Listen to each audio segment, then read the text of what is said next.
scientists. Hey, Jen. Hi, friends. It's nice to see you. How are you doing? Are you ready for another insect lesson? Yeah. Good. I'm excited about today's lesson. Last night I was doing dishes and I saw a moth on the window in my kitchen. A moth. I haven't been seeing moths for months. Do you know in the wintertime insects really slow down? The cold weather makes it so they can't move anymore. So they just get stuck places. All winter we don't see anything, and then come spring the insects start joining the air. We can see about a month ago I saw one fly, and a couple days later I saw one bee, and seeing a moth is really exciting because that means spring is really on the way. So I decided we'll have a lesson today on moths and butterflies. Now moths and butterflies are a group of insects called Lepidoptera. Can you say Lepidoptera? Lepidoptera. Good job, it's a hard one. Lepidoptera is a word, a science word made of smaller words. That's how it always is. Lepid means scales and optera means wings. So Lepidoptera are the insects that have scales on their wings, and those are butterflies and moths. We can't see the scales very well. They look like a powder. Anyway, that's the name of their group. So we're going to do a lesson on Lepidoptera today. Maybe some of you are lepidopterists. Is that true? Are you interested in butterflies? That would make you a lepidopterist. That's pretty cool. You can tell your friends. All right, friends, so when we're talking about butterflies, we should talk about the life cycle. Now, if you happen to have the book, The Very Hungry Caterpillar by Eric Carle, that's a great book for this lesson. You should pause and go grab that book. It's right in line with what we're talking about. It's a true story, too, except for the page with the sausages and the lollipops. That's not true stuff. Okay, so let's get on with this butterfly life cycle, okay? Now, whenever we do a life cycle, we always start with the egg. Let me put my pen cap on. So we start with the egg. There we go. And out of the egg hatches, do you know what comes out of the egg? A larva comes out of the egg.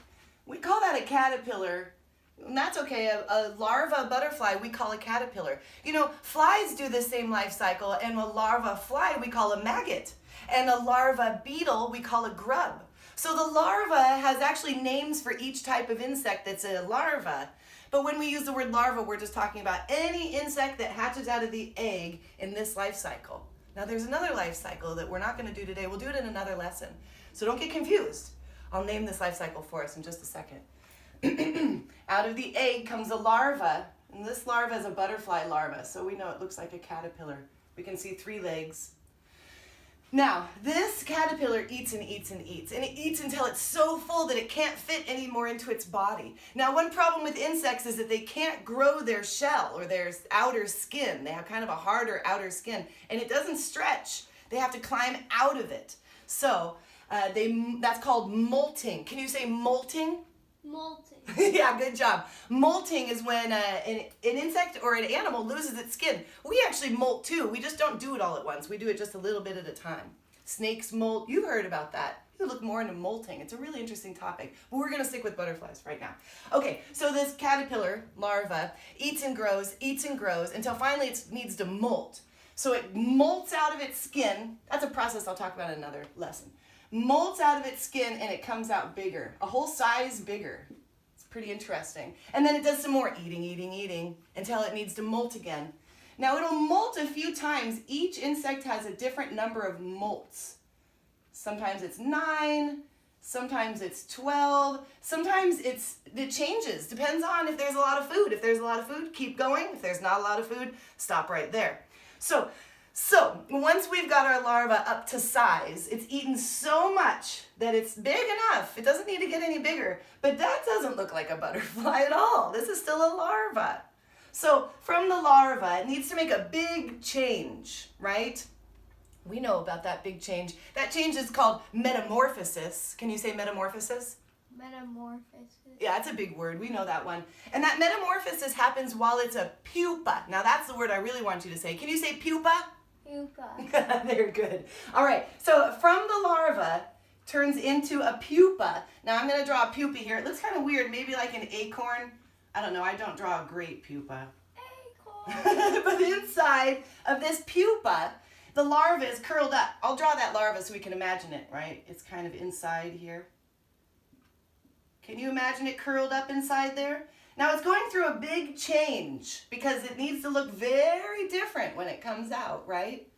this big change, it's going through a whole change. And that leads me, I want to talk about the name of this life cycle before we get any further. Now this animal starts out as an egg, turns into a larva, changes into a pupa, and it's going to do even more changes. That means it's doing a whole change in its life.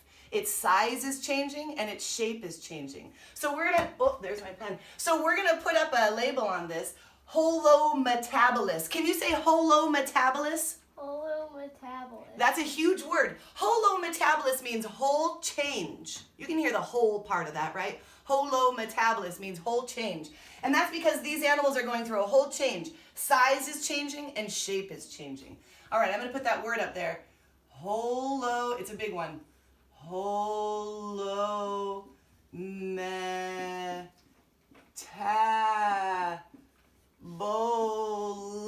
It takes the whole board. Holometabolous. That's a great word. If I'd started over here, oh well, spacing. So here we have a holometabolous. We started as an egg, changed to a larva, now a pupa. And when it comes out of that pupa, it's going to be an adult. Can you say adult? Adult. Mm-hmm. We know what an adult is. But I want to, before I do that, I want to say something special. It's one of my favorite words, so I always like to talk about it. When that pupa comes out to be an adult, sometimes people say, oh, it hatched out. The butterfly hatched out. Hatching happens out of an egg. When you come out of a pupa, there's a great word. The word is eclose. Can you say eclose? Eclose. Yep. Eclose is a great word. That part of it, it means away from or to leave.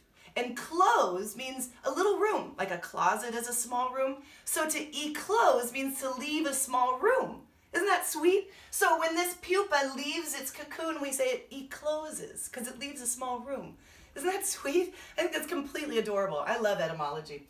Okay, so out from the pupa, in the pupal case, ecloses an adult butterfly. We ready to draw that? I didn't leave much space. Let's sing the body part song while I do that.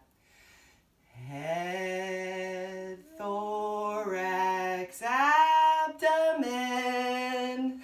Good job. All right, I'm going to give the abdomen rings. And remember what goes on the head? What's missing from the head? Antenna, thank you. And butterflies always have little dongles at the end of their antenna. They're super cute. We also need some eyes. And then a curly mouth. And a curly mouth, because a butterfly mouth is like a party blower. That's so they can suck up all their nectar. All right, that's what I'll do. Now, what else is missing from this butterfly? Wings. Yes, big time.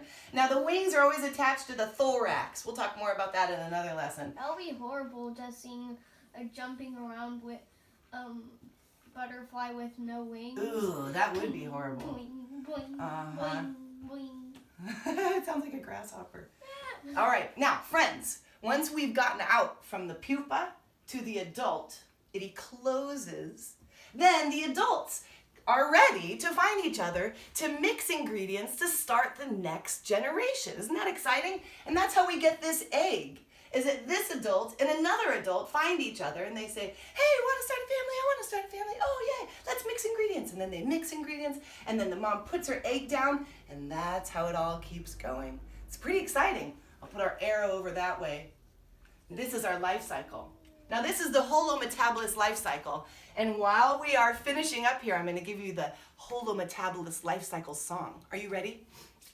We need our snappers for this. It goes, egg, larva, pupa, adult. That's right. Egg, larva, pupa, adult. I can't hear you. Egg, larva, pupa, adult. One more time. Egg, larva, pupa, adult. Good job, you guys. Oh, we love that song. I can hear you singing it. I miss you guys, but it's nice to see you here. All right, friends, so here's our Holometabolous life cycle, which is what butterflies go through. The egg, larva, pupa, adult.